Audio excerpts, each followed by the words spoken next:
రాష్ట్ర ఆర్థిక పరిస్థితి మీద చర్చిస్తున్నాం. ప్రొఫెసర్ కాంతారావు గారు, 1400 కోట్లు మార్కెట్ బారోయింగ్ ఎడితేనే కానీ ఈ త్రైమాసికం ఈ చివరిలో జీతాలకి బత్యాలకి లేనటువంటి పరిస్థితికి మనం వచ్చాము. ఇప్పుడు అందరిలోనూ ఉన్నటువంటి ఆందోళన ఏమిటంటే ఉన్నటువంటి సంక్షేమ కార్యక్రమాలు, ఫీజు రీయింబర్స్మెంట్ కానీ, ఐఏవైలు కానీ, మరొకటి కానీ, పెన్షన్లు కానీ ఇవన్నీ కొనసాగించగలమా, ఉన్నటువంటి పరిస్థితిని చక్కదిద్దగలమా, ఏం చేస్తే చక్కదిద్దగలనేటువంటి చర్చ జరుగుతుంది. అంటే ఇప్పుడు ఫైనాన్స్ మినిస్టర్ గారే చీఫ్ మినిస్టర్ కాబట్టి తను మాట్లాడేటువంటి ప్రతి మాట కాకుంటే చేసేటువంటి ప్రతి వాగ్దానానికి ఒక ప్రైస్ ఉంది కాబట్టి చాలా కేర్ఫుల్ గా ఇంపల్సివ్ డెసిషన్స్ ఏమీ తీసుకోకుండా చాలా జాగ్రత్తగా మాట్లాడతారు, వాగ్దానాలు చేస్తారు అనేటువంటిది ఒకటి. కాబట్టి తన ఇల్లు చక్కబెట్టుకోవడానికి ఆయన అన్ని ప్రయత్నాలు చేస్తారు. రెండవది, ఇప్పుడు క్యాష్ బ్యాలెన్స్ మెకానిజం గురించి ఇంత మనం అనుకున్నాం కాబట్టి collections at least tax collections activise చేసుకోవాలి. ఒక లల్ వచ్చి ఉండొచ్చు ఇటీవల కాలంలో ఫర్ వేరియస్ రీజన్స్. ఆ లల్ పోగొట్టి ఇప్పుడు కంప్యూటరైజేషన్ ఇవన్నీ కూడా వచ్చాయి కాబట్టి కొంత స్టిమ్యులేట్ చేసేటువంటి కెపాసిటీ అవతల ఈ కలెక్షన్ మిషనరీని కూడా కొంత యాక్టివైజ్ చేసి, ఇటీవల కాలంలో మనకు చెక్ పోస్టుల గురించి ట్యాక్స్ ఇవేషన్ గురించి కూడా చాలా వార్తలు వచ్చాయి కాబట్టి అవి అరికట్టడానికి అవతల క్యాగ్ రిపోర్ట్ తీసుకున్న ట్యాక్స్ అరియర్స్ గురించి ఉంది. ఇంకొకటి కూడా మనం పరిస్థితి బాగుంది బాగలేదు అని ఊరికే సుష్ఠంగా మాట్లాడుకునే బదులు ఎఫ్ఆర్బిఎం చట్టం ప్రకారం ప్రతి 3 నెలలకు ఒకసారి క్వార్టర్లీ రిపోర్ట్ అసెంబ్లీ ముందు పెట్టాలి. ఫస్ట్ క్వార్టర్ కాగానే అసలు బడ్జెట్ ప్రతిపాదించేటప్పటికే ఫస్ట్ క్వార్టర్ అయిపోయింది. అప్పుడైనా కొన్ని వాస్తవాలు అంటే ఈ సంవత్సరంలో వచ్చినటువంటి ఫస్ట్ క్వార్టర్ లో వచ్చినటువంటి కలెక్షన్స్ ఏమిటి, ఎక్స్పెండిచర్ ఏమిటి అనేటువంటివి సూచించవచ్చు. కానీ ఇవాళ ప్రభుత్వం దేని మీద, ముఖ్యంగా సంక్షేమ కార్యక్రమాల మీద దేని మీదైనా కూడా ఒక్క నయా పైసా ఖర్చు తగ్గించేటటువంటి రాజకీయ పరిస్థితి ఉందా ఇవాళ? అందువల్లే ఇప్పుడు ఈ ప్రయారిటీస్ మారిపోతాయి. ఈ ప్రయారిటీస్ అనేటువంటిది ఎకనామిక్ బేసిస్ మీద ఏర్పడుతున్నాయా లేకుంటే పొలిటికల్ బేసిస్ మీద ఏర్పడుతున్నాయా అనేది మారాల్సినటువంటి అవసరం ఉందంటారు మీరు? అంటే it's a question of survival. మన సంక్షేమ కార్యక్రమాలను ఎంతో అంతో అటు ఇటు చూసి నెమ్మదిగా ఇలా ఇబ్బందిగా ఉంది, ఆర్థిక మాన్యం ఉంది, ఆదాయం రావట్లేదని తగ్గించే ప్రమాదం ఏమన్నా ఉందా? అలాంటి ఆలోచన ఏమాత్రం లేదని నాకు తెలిసినంత వరకు ఉందండి. ఎందుకంటే కొత్తగా ఇంకా సంక్షేమ కార్యక్రమాలు, ఇంకా అభివృద్ధి కార్యక్రమాలను తీసుకోవటం తగ్గించొచ్చేమో కానీ ఇంతకుముందు తీసుకున్నటువంటి అభివృద్ధి సంక్షేమ కార్యక్రమాలు ముఖ్యంగా రాజశేఖర రెడ్డి ముఖ్యమంత్రిగా ఉన్నప్పుడు తీసుకున్నాయి. ఇప్పుడు ఆపు చేసే పరిస్థితి లేదు. వాటిని తప్పనిసరిగా నడపగలిగిన శక్తిలో అదే మన ఆర్థిక పరిస్థితి ఉంది. వాటిని నడిపించగలిగిన శక్తి ఇప్పుడు ఉన్నటువంటి ముఖ్యమంత్రికి, ఆయన ఫైనాన్స్ మినిస్టర్ గా ఉన్నారు కాబట్టి చేశాడు.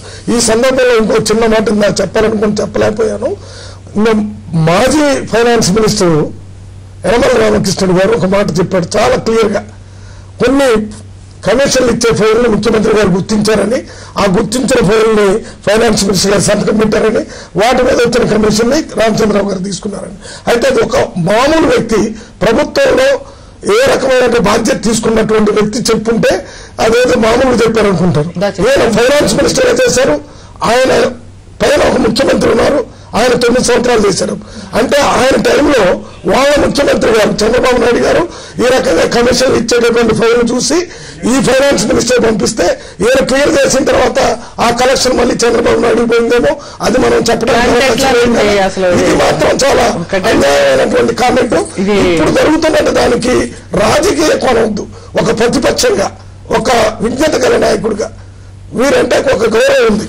ఎందుకంటే బాగా చదువుకున్నటువంటి నాయకుడు, ఫైనాన్స్ చేశాడు, ఇంకా కొన్ని స్పీకర్ చేశాడు, ఎప్పుడు కూడా బ్యాలెన్స్ మాట్లాడుతూనే ఉంది. కానీ ఇప్పుడు ఎందుకు ఈ రకమైనటువంటి ఆరోపణ కాంగ్రెస్ అంటే ఆర్థికంగా ఉన్నటువంటి ఒక క్లిష్ట పరిస్థితిని రాజకీయం చేస్తారు. క్లిష్ట పరిస్థితిని ప్రజలకు అనుకూలంగా మాట్లాడాల్సిన బాధ్యత మీకుంది, మాట్లాడండి. కానీ రాజకీయం చేసి అనవసరంగా ప్రజలకు నష్టం జరిగింది.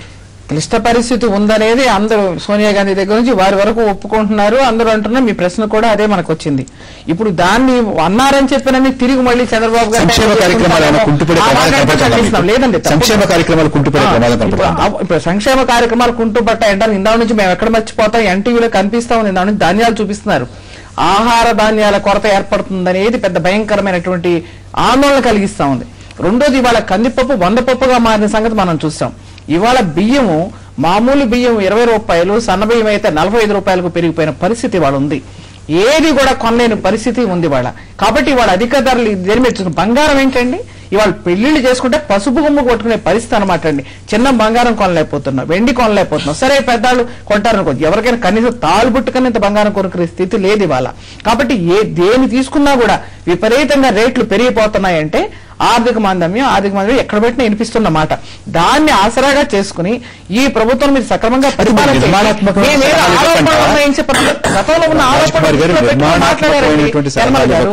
దీన్ని రాజకీయం చేస్తున్నారు అనేటువంటి మాట ఎట్లా నేను చెప్పేది అదేనండి. రాజకీయం చేస్తే ఎప్పుడు అంటే ఇప్పుడు తిరిగి అన్నారే చంద్రబాబు గారు రాజకీయంలో ఉంటారు. దాన్ని ప్రస్తుత ముఖ్యమంత్రిని తర్వాత ఫైనాన్స్ అసెంబ్లీలో నాయకుడు ఆ రకంగా మాట్లాడవచ్చా అంటే ఆయనకు ఆ రకమైన అనుభవం ఉందా అని చెప్పాను తప్ప reactive not active. I'm not a proactive person. ఆయన నేను చాలా గౌరవం. కానీ ఇవాళ ఇంత పెద్ద మాట చెప్తే ప్రజలు ఏ రకంగా ఆలోచిస్తారు? అసలే ఆర్థికమైన ఉంది.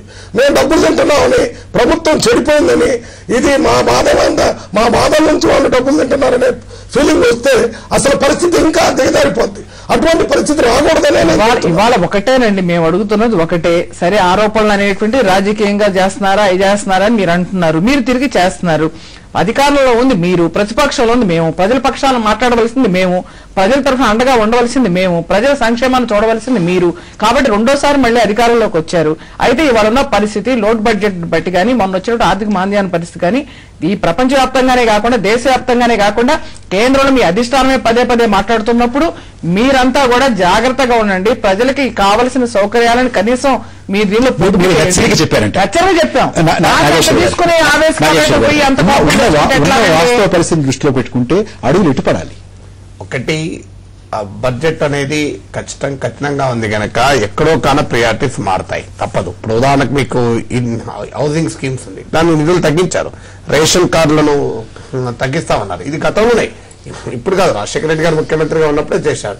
ఇప్పుడు జరిగితే ఏమైతుందంటే రాజశేఖర రెడ్డి గారు పోయారు కనుక రాజశేఖర గారు చేయలేకపోతున్నారని అనవసర విమర్శలు వస్తాయి. కానీ వాస్తవం ఏదో రాజశేఖర రెడ్డి గారు ఉన్నా ఇప్పుడు జరగబోయే పరిస్థితి అదే. అంటే కోత ఉండే ప్రమాదం ఉంది. కోతలు జరుగుతాయి తప్పనిసరిగా. మీకు బడ్జెట్ లోనే మీకు హౌసింగ్ పైన తగ్గించారు కదా, దానికి వేరే కారణాలు చెప్పారు, కేంద్రం నుంచి వేరే వస్తున్నాయని. బట్ ఏదైనా తగ్గించారు. కానీ ఇప్పుడు ప్రభుత్వం చేయాల్సింది ఏంటంటే అతి తక్కువ ఖర్చుతో అతి ఎక్కువ ప్రయోజనం ఎలా సాధించవచ్చు. ఇది సాధ్యమవుతుంది. ఇంతకుముందు చెప్పాను మీకు, మార్కెట్ ఇంటర్వెన్షన్ స్కీమ్ కు మీరు 50 కోట్లు ఖర్చు పెట్టండి. దానివల్ల వచ్చేటువంటి బెనిఫిట్ అసలు 5 పైసలు ఖర్చు పెట్టకండి. మీకు రాజకీయ విల్లు ఉంటే, ఇప్పుడు ఉదాహరణ కందిపప్పు ఉందండి, 70,000 రూపాయలు ఉంది. ఆదిలాబాద్ లో రైతు 2,000 అమ్ముకుంటాడండి. జనవరిలో క్వింటాల్కు 2,000 అంటే 25 రూపాయలు అవుతుంది. 100 కిలోల కందులు కొంటే 80 కిలోల పప్పు అవుతుంది. ఇది 20 రూపాయలు. మీరు ఆదిలాబాద్ లో ప్రభుత్వ ఖజానాకి అదనంగా ఆదాయం తీసుకొచ్చే మార్గాలు ఏమన్నా? అసలు ఆదాయం లేకుండా పనిచేయచ్చని చెప్తున్నాను నేను. మీకు బ్యాంకు నుంచి లోన్ తీసుకుని కందులు కొని దాని 6 నెలలు కోల్డ్ స్టోరేజ్ లో పెట్టి ఆ కోల్డ్ స్టోరేజ్ ఖర్చులు కూడా వేసుకొని మార్కెట్లో అమ్మకాన్ని 30 రూపాయలు మీరు కందిపప్పు అమ్మచ్చండి, ప్రజలకు ఉంటుంది. అది మొదటిది. అంటే నీకు అసలు ఏ ప్రభుత్వం కొద్ది రాజకీయ చర్యల ద్వారా, అడ్మినిస్ట్రేటివ్ చర్యల ద్వారా ప్రజలకు ఉపశమనం ఇవ్వచ్చు. 2 నాన్ ఫిజికల్ మెజర్స్. మీరు ఇంతమంది చెప్పారు అక్రమ నిర్వహణ అధికరితే ధరలు తగ్గితే తిరిగి ఆ ఖర్చే ఉండదండి. మనకి సమయం అయిపోతుంది. రాజ్కుమార్ గారు లేదండి, సమయం అయిపోతుంది, ఏమనుకోవద్దు. రాజ్కుమార్ గారు, ప్రొఫెసర్ నాగేశ్వర గారు, డాక్టర్ రవి గారు, ప్రొఫెసర్ కాంతారావు గారు స్టూడియోకి వచ్చి మీ అభిప్రాయాలు వెల్లడించినందుకు ధన్యవాదాలు. నమస్తే.